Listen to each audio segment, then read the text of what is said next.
میں نے آنسو صاف کرتے ہوئے گورکن یعنی قبر کھودنے والے کو 8,000 روپے دیے اور بولا کہ دیکھو قبر گہری بنانا۔ نہ اس کی آنکھوں میں کوئی دکھ تھا نہ ہی درد، کیونکہ اس کی روزی روٹی قبر کھودنے سے جڑی ہوئی تھی، جبکہ شدت غم سے میرے قدم میرا ساتھ نہیں دے رہے تھے۔ اچانک میرا پاؤں لڑکھڑایا اور میں ایک قبر کے سرانے گر گیا۔ ہمت کر کے اٹھا اور قبر کی تختی پر نظر ڈالی تو رانا امیر علی کا نام لکھا ہوا تھا، جس کی قبر کے سرانے سے بارش کا پانی اندر قبر میں جا کر تباہی مچا چکا تھا۔ قبر مکمل بیٹھ چکی تھی۔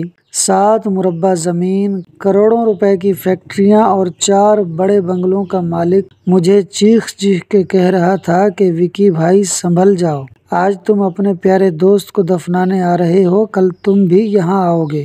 مجھے یاد ہے کہ کالج کے زمانے میں ایک دوست کے مرنے کی جھوٹی خبر ملی تو سب کام چھوڑ کر اس کے گھر پہنچا۔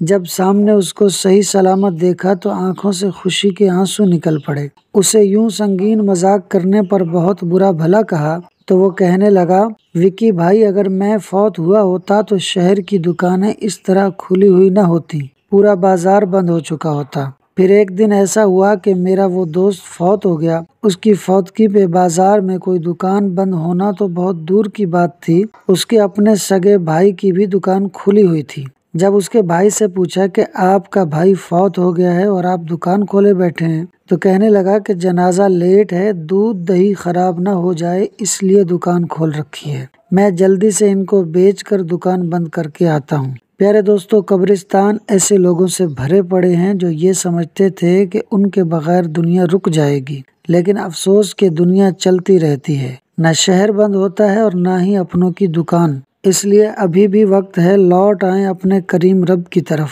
جو اپنے بندے سے سچی محبت کرتا ہے۔ اللہ پاک فرماتا ہے، میرا بندہ ایک قدم میری طرف بڑھاتا ہے تو میری رحمت 10 قدم آگے اس کی طرف آتی ہے، جو میری طرف چل کے آتا ہے میری رحمت دوڑ کر اس کی طرف جاتی ہے۔ تو بڑھیں اس رب کی طرف اس سے پہلے کہ سانس گلے میں آ پھنسے، ابھی توبہ کے دروازے کھلے ہیں۔ اللہ پاک ہمیں سچی توبہ نصیب فرمائے، آمین۔